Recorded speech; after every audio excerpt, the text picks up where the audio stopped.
You're watching News 24. This is Suresh. Polavaram project పురోగతిపై ఇవాళ CM Chandrababu review నిర్వహించనున్నారు. ప్రతి సోమవారం జరిగే సమీక్షలో భాగంగా పోలవరం ప్రాజెక్టు నిర్మాణం ఎంతవరకు వచ్చిందన్న దానిపై చంద్రబాబు అధికారులను అడిగి వివరాలు తెలుసుకోనున్నారు. ముందస్తు ఎన్నికలకు రంగం సిద్ధం అవుతున్న వేళ ప్రాజెక్టులో ప్రధాన నిర్మాణాలు వేగంగా పూర్తి చేసేలా అధికారులకు దిశానిర్దేశం చేయనున్నారు. అనంతరం ప్రభుత్వ ప్రాధాన్య ప్రాజెక్టుల జాబితాలను ముఖ్యమంత్రి విడుదల చేయనున్నారు.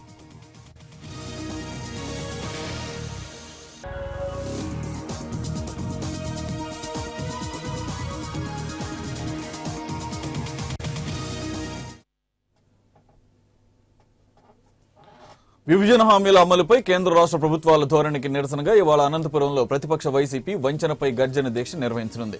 ఉదయం 9 గంటల నుంచి సాయంత్రం 4 గంటల వరకు దీక్ష జరుగుతుందని వైసీపీ ఎంపీ మేకపాటి రాజమోహన్ రెడ్డి తెలిపారు. విభజన హామీల అమల్లో కేంద్ర ప్రభుత్వం మొండి వైఖరి ప్రదర్శిస్తోందని ఎంపీలు ఆరోపించారు. 4 ఏళ్ల పాటు కేంద్రంలో భాగస్వామిగా ఉన్న టీడీపీ ఇప్పుడు దీక్షల పేరుతో నాటకాలాడుతోందని వైసీపీ ఎంపీలు చెబుతున్నారు. వీరిద్దరి తీరుకు నిరసనగా అనంతపురంలో వంచనపై గర్జన దీక్ష చేపడుతున్నట్లుగా ఎంపీలు వివరించారు.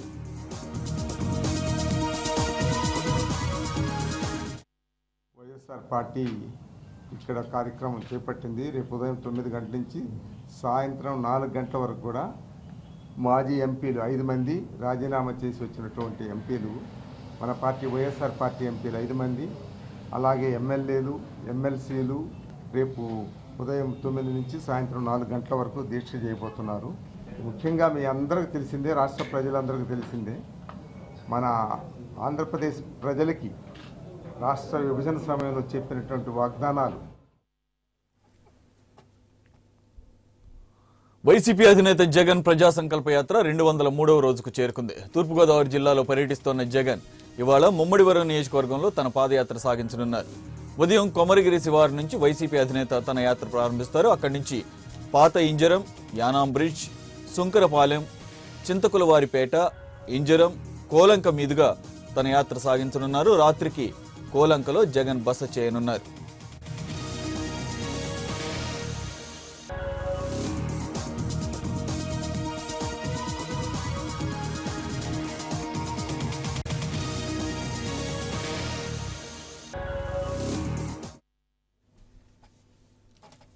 జనసేన అధ్యక్షుడు పవన్ కళ్యాణ్ ప్రజా పోరాట యాత్ర విజయనగరం జిల్లాలో కొనసాగుతోంది. యాత్రలో భాగంగా పవన్ ఇవాళ ఎస్కోట నియోజకవర్గంలో పర్యటించనున్నారు. మధ్యాహ్నం 2 గంటలకు దేవీ బొమ్మ జంక్షన్ వద్ద పవన్ బహిరంగ సభ నిర్వహించనున్నారు. అనంతరం సాయంత్రం 5 గంటలకు ఇండియన్ ఆయిల్ పెట్రోల్ బంక్ ఎదురుగా ఉన్న పైడి మాంబా ఫంక్షన్ హాల్లో జిల్లా స్థాయి ముఖ్య కార్యకర్తల సమావేశంలో పాల్గొంటారని జనసేన వర్గాలు వెల్లడించాయి.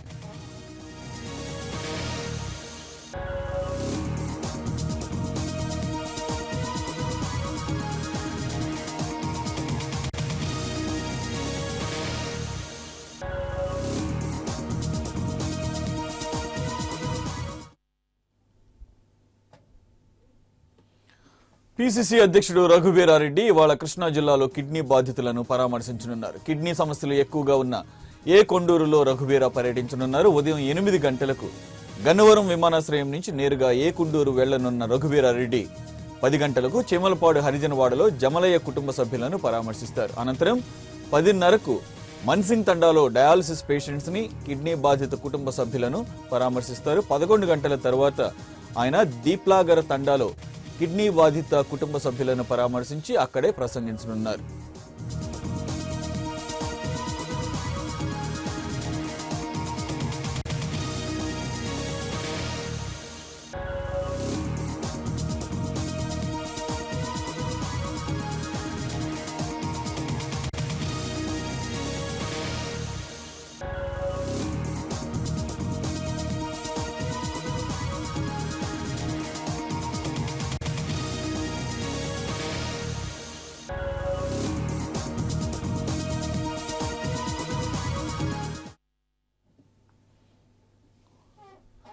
ఉపాధ్యాయుల నియామక ప్రవేశ పరీక్ష టెట్ ఫలితాలు ఇవాళ విడుదల కానున్నాయి. ఉదయం 11 గంటలకు మానవ వనరుల శాఖ మంత్రి గంటా శ్రీనివాసరావు విశాఖలో ఫలితాలు ప్రకటించనున్నారు. ఈ మేరకు అధికారులు ఏర్పాట్లు చేశారు. వాస్తవానికి 2 రోజుల ముందే ఫలితాలు విడుదల కావాల్సి ఉంది. కానీ సాంకేతిక కారణాలతో ఆలస్యమైంది. ఈ ఏడాది 2వ నిర్వహిస్తున్న టెట్ ప్రవేశ పరీక్ష ఫలితాలపై ఉపాధ్యాయ అభ్యర్థుల్లో సర్వత్రా ఆసక్తి నెలకొంది.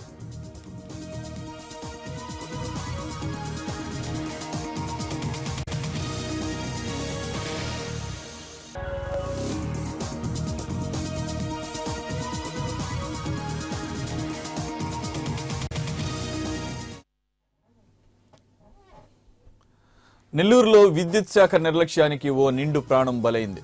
బేల్దారి పని చేసుకుని జీవిస్తోన్న చలపతి అనే 40 ఏళ్ల వ్యక్తి రోడ్డు దాటుతుండగా కరెంటు వైర్లు తెగిపట్టడంతో అక్కడికక్కడే మృతి చెందాడు. సమాచారం తెలుసుకున్న స్థానికులు, అతని బంధువులు ఘటనాస్థలికి చేరుకుని ఆందోళన చేపట్టారు.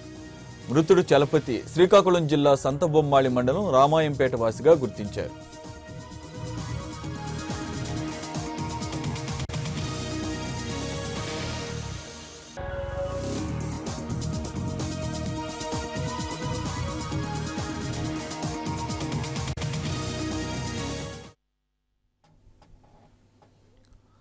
ఒడిశాలోని బరంపురం నుంచి కాకినాడకు అక్రమంగా తరలిస్తోన్న గుట్కాను శ్రీకాకుళం పోలీసులు పట్టుకున్నారు. గుట్కాను తరలిస్తున్నటువంటి ఐచర్ వ్యాన్ ను పోలీసులు స్వాధీనం చేసుకున్నారు. గుట్కా విలువ 5 లక్షలకు పైగా ఉంటుందని పోలీసులు తెలిపారు. గుట్కా తరలిస్తోన్న వాహనం యానాంకు చెందిన హర్నాథ్ అనే వ్యక్తిదిగా గుర్తించారు. గుట్కాతో పాటు గంజాయి వంటి అక్రమ సరుకులను రవాణా చేస్తే కఠిన చర్యలు తప్పవని పోలీసులు హెచ్చరించారు. లక్షవారము తాళ్లరేవు యానం దగ్గర ప్రాన్ లోడ్ వేసుకుని భువనేశ్వర్ వెళ్ళారు. భువనేశ్వర్లో అన్లోడ్ చేసుకుని రిటర్న్లోని ఐశ్వర్య అనే యొక్క ఓనర్ అయిన హరినాథ్ కాకినాడ ఆయన ఈ ఇద్దరు డ్రైవర్లకి డైరెక్షన్ ఇచ్చి బరంపూర్లో గుట్కా లోడ్ చేసుకుని కాకినాడ తీసుకురమ్మని చెప్పి వాళ్ళకి ఉత్తర్వులు ఇచ్చున్నాడు.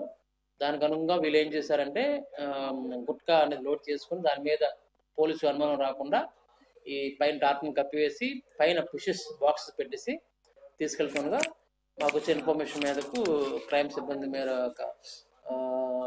సహకారంతో ఎస్ఐ మంగరాజు గారు ఇంకా సిబ్బంది పట్టుకున్నారు. దీనికి సంబంధించి ప్రాపర్టీని సీజ్ చేశాము. ఏపీ స్టేట్లో గుట్కా బ్యాన్ ఉంది కాబట్టి దీనికి సంబంధించి ఫుడ్ ఇన్స్పెక్టర్కి ఫార్వర్డ్ చేస్తాం. సో విలువ మనకున్న వాల్యూస్ ప్రకారం 5 lakhs అబౌవ్ ఉంటుంది. ఆన్ గ్రౌండ్ ముందస్తు ఎన్నికలకు సంకేతాలు వెలువడుతోన్న వేళ హైదరాబాద్లో టీఆర్ఎస్ అధినేత కేసీఆర్, జేడీఎస్ అధ్యక్షుడు దేవెగౌడ భేటీ ప్రాధాన్యత సంతరించుకుంది. దేశంలో ఇప్పటికిప్పుడు ఎన్నికలు జరిగితే ప్రాంతీయ పార్టీల హవా ఉంటుందని ఇరువురు నేతలు అభిప్రాయపడినట్లుగా తెలుస్తోంది. దేశంలో కాంగ్రెస్ పార్టీ ఇంకా బలం పుంజుకోలేదని, అదే సమయంలో బీజేపీ వేగంగా ఆదరణ కోల్పోతోందని కేసీఆర్, దేవెగౌడ చర్చల్లో అభిప్రాయపడ్డారు. ఈ నేపథ్యంలో జాతీయ స్థాయిలో ఫెడరల్ ఫ్రంట్ ఏర్పాటుకు తీసుకోవాల్సిన చర్యలపై ఇరువురు నేతలు చర్చించారు. ఫ్రంట్ ఏర్పాటులో భాగంగా త్వరలో మరికొందరు ప్రాంతీయ పార్టీల నేతలతో సమావేశం కావాలని వీరు నిర్ణయించారు.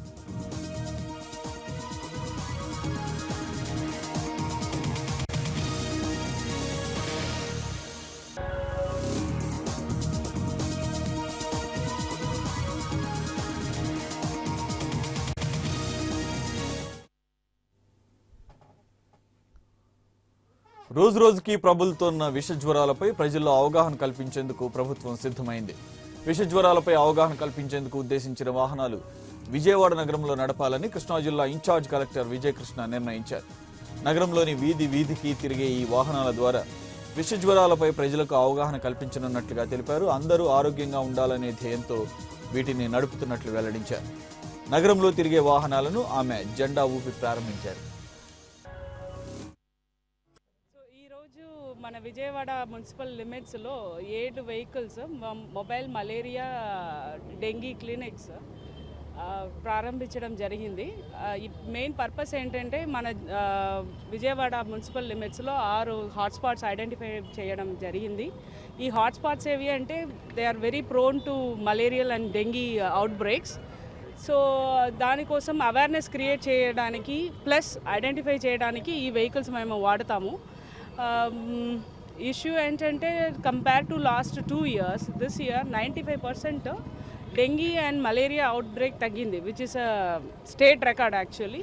సో కృష్ణా జిల్లాలో ఆల్రెడీ మేము ఎఫెక్టివ్ కంట్రోల్ మెకానిజమ్స్ అంటే pre spraying, anti larva operations అన్నీ చేయడం జరిగింది.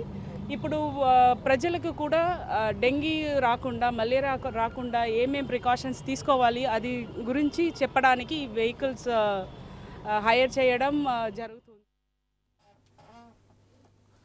కేసీఆర్ చేతిలో దగాపడ్డ వారిని కాపాడటం కోసమే జన చైతన్య యాత్ర చేస్తున్నట్లు తెలంగాణ బీజేపీ అధ్యక్షుడు లక్ష్మణ్ తెలిపారు. తెలంగాణ బీజేపీ చేపట్టిన జన చైతన్య యాత్ర నిజామాబాద్ జిల్లాలోకి ప్రవేశించింది. ఆర్మూర్లో బీజేపీ నేతలకు మహిళలు బోనాలతో స్వాగతం పలికారు. అనంతరం ఏర్పాటు చేసిన బహిరంగ సభకు బీజేపీ రాష్ట్ర అధ్యక్షుడు లక్ష్మణ్తో పాటు పలువురు సీనియర్ నేతలు హాజరయ్యారు. ఎన్నికల్లో ఇచ్చిన ఏ ఒక్క హామీని కేసీఆర్ నిలబెట్టుకోలేదని సభలో పాల్గొన్న నేతలు విమర్శించారు. బీజేపీ అధికారంలోకి రాగానే గల్ఫ్ బాధితులకు ఒక్కొక్కరికి 10 లక్షల సాయం చేస్తామని లక్ష్మణ్ హామీ ఇచ్చారు. నీ ఇంటికి 4 ఉద్యోగాలు వచ్చాయి. మొన్న నా కొత్తగా మళ్ళీ 5వ ఉద్యోగం భర్తీ చేశావు. కానీ ఆ బిడ్డలు నా తమ్ముళ్ళు చేసిన పాపం ఏమిటి, నేరమేమిటి? ఈ 4 సంవత్సరాల్లో ప్రభుత్వ ఉద్యోగస్తులు, టీచర్లు, ఉద్యోగస్తులు 50,000 మంది పదవీ విరమణ చేశారే. 40,000 ప్రభుత్వ టీచర్లు ఖాళీగా ఉన్నాయే. నీకెందుకు మనసు రావటం లేదు ఆ ఖాళీలు భర్తీ చేయడానికి అని ప్రశ్నిస్తే జవాబు చెప్పు ముఖ్యమంత్రి. ఈ వేదిక ద్వారా అడుగుతున్నాను ఇవాళ జన చైతన్య యాత్ర ద్వారా.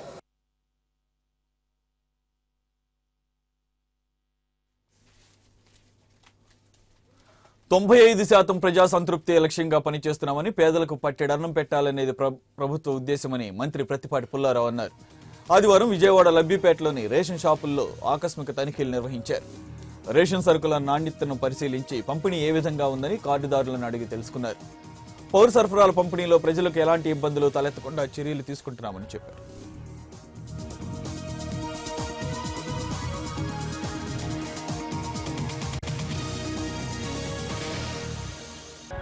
శ్రీకాకుళం, విజయనగరం జిల్లాలో వెళ్తున్నాం. ముఖ్యంగా ఏం చూస్తున్నామంటే 40% సాటిస్ఫాక్షన్ ఉన్నటువంటి డిపోలు తనిఖీలు నిర్వహిస్తూ ఉన్నాం. అంటే దాదాపు 90% తీసుకెళ్లారు. ఇక్కడ 90% తీసుకెళ్లారు. 732కి దాదాపు అబోవ్ 90% తీసుకెళ్లారు. 90ది వెరిఫై చేస్తున్నాం, 40ది వెరిఫై చేస్తున్నాం. రెండోది కందిపప్పు రాలేదనేటువంటిది ఈరోజు మీడియాలో కూడా కొంత వచ్చింది. ఈరోజు చూస్తే కందిపప్పు కూడా 2 కేజీల చొప్పున ఇవ్వమని అందరికి ఆదేశాలు ఇచ్చారు. బెటర్ క్వాలిటీ కూడా చూపించాం, చాలా బెటర్గా ఉంది.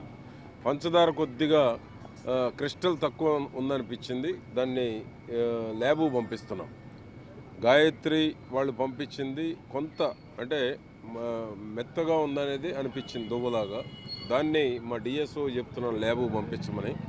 క్రిస్టల్ ఉండాలి కాబట్టి దాన్ని కూడా ల్యాబు పంపించి వెరిఫై.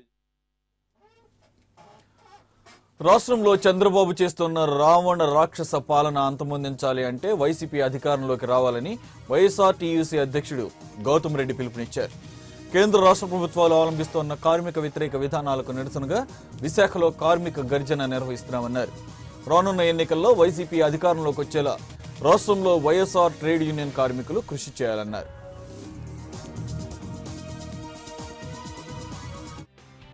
టీడీపీ వాళ్ళు నిర్వహించినటువంటి దీక్ష ఇది దొంగ దీక్షలు. ఈ దీక్షలకి ప్రజానికం సపోర్ట్ రాలా. పార్టీలోనే కూడా అంతర్గత పోరున్నది వాళ్ళకి. మేము చెప్తా ఉన్నాం, మేము అడిగేది ఎటువంటి పరిస్థితుల్లో కంపల్సరీగా ఉక్కు ఫ్యాక్టరీ కడపలో కావాలి. కానీ మేము అడుగుతున్నాం, చంద్రబాబు నాయుడు గారు నీ మత ఏమన్నా ఎక్కడన్నా పెట్టుకున్నావా అని అడుగుతున్నా. 30 సంవత్సరాలుగా ఈ విశాఖపట్నంలో ఉండేటువంటి స్టీల్ ప్లాంట్కి సొంత గనులు కావాలంటే ఇక్కడ ఎక్కడ ఇచ్చేటువంటి పద్ధతి కనబట్లా, ఇప్పటికి కూడా ఇవ్వాల. మరి అటువంటిప్పుడు అక్కడ సొంత భూమి ఇస్తా అంట, సొంత గనులు ఇస్తా అంట, అక్కడ ఫ్యాక్టరీ అతను నిర్మాణం చేస్తా అంట. ఇది ఎక్కడ న్యాయం అనేటువంటి కూడా అన్నాం. అంటే ప్రాంతాల వారీగా విభజన చేయడానికి చేసినటువంటి భాగం అన్నాం. అందుకే నువ్వు తలపెట్టినటువంటి ఎన్నికల సందర్భంగా తలపెట్టినటువంటి దీక్షలకు వ్యతిరేకంగా రేపు అనంతపురంలో పెద్ద ఎత్తున బహిరంగ సభ వంచన దీక్షలకి అనేటువంటి పేరు మీద మేము తీసుకున్నాం. ఆ వంచన దీక్ష ద్వారా కూడా ఈ ప్రభుత్వం యొక్క రాజ్యసభ ఉపసభాపతిగా పదవీ కాలాన్ని పూర్తిగా ఆస్వాదించానన్నారు పీజే కురియన్. లోక్సభ సభ్యుడిగా 20 ఏళ్ల పాటు సేవలందించానని, మొత్తంగా పార్లమెంటరీ జీవితకాలం తనకు ఎంతో సంతృప్తినిచ్చిందని కురియన్ అన్నారు. పదవీ విరమణ సందర్భంగా ఉపరాష్ట్రపతి, రాజ్యసభ చైర్మన్ వెంకయ్య నాయుడు ఏర్పాటు చేసిన వీడ్కోలు సభలో కురియన్ ప్రసంగించారు. తనకు సహకరించిన ప్రతి ఒక్కరికి ధన్యవాదాలు తెలిపారు. కురియన్ రిటైర్మెంట్ కార్యక్రమంలో కేంద్ర మంత్రి Ravishankar Prasad, Congress floor leader Ghulam Nabi Azad, Vinod Goyal, D రాజా, విజయసాయి రెడ్డి పాల్గొన్నారు. Never I had an occasion with personally having any animosity with any or anger with any member, and for that I am very happy. To be frank to you, I really enjoyed being the deputy chairman, and I was member in the Lok Sabha for about 20 years.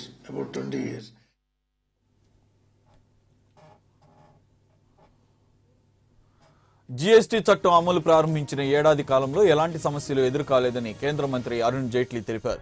GST ద్వారా పన్నులు వసూళ్లు పెరుగుతాయన్న ఆశాభావం వ్యక్తం చేశారు. కిడ్నీల మార్పిడి శస్త్రచికిత్స తర్వాత కోలుకుంటోన్న Arun Jaitley GST చట్టం అమలు ప్రారంభించి ఏడాది పూర్తయిన సందర్భంగా ఢిల్లీలో ఏర్పాటు చేసిన కార్యక్రమంలో పాల్గొన్నారు.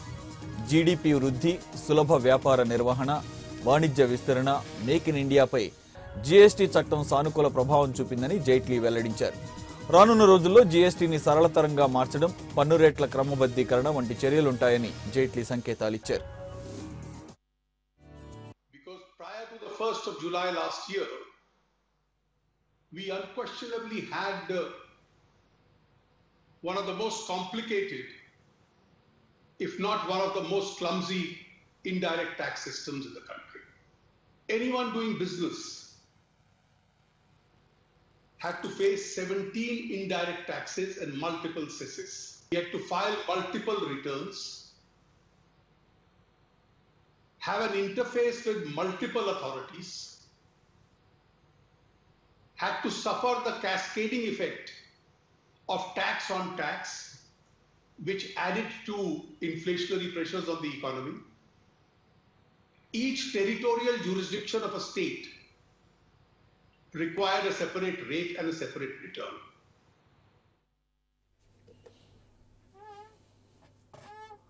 పొరుగు దేశం చైనా గుండెల్లో గుబులు పుట్టిస్తోన్న ఖండాంతర బాలిస్టిక్ క్షిపణి అగ్ని 5ను త్వరలోనే సైన్యానికి అప్పగించనున్నారు.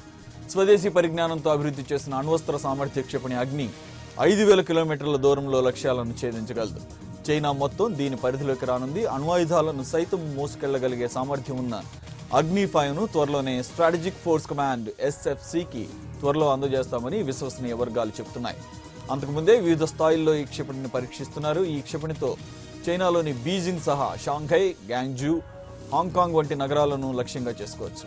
అగ్ని 5 క్షిపణిని గత నెలలో 5వ సారి విజయవంతంగా పరీక్షించారు. ఈ ప్రయోగంలో నిర్దేశిత లక్ష్యాలను అగ్ని ఛేదించింది.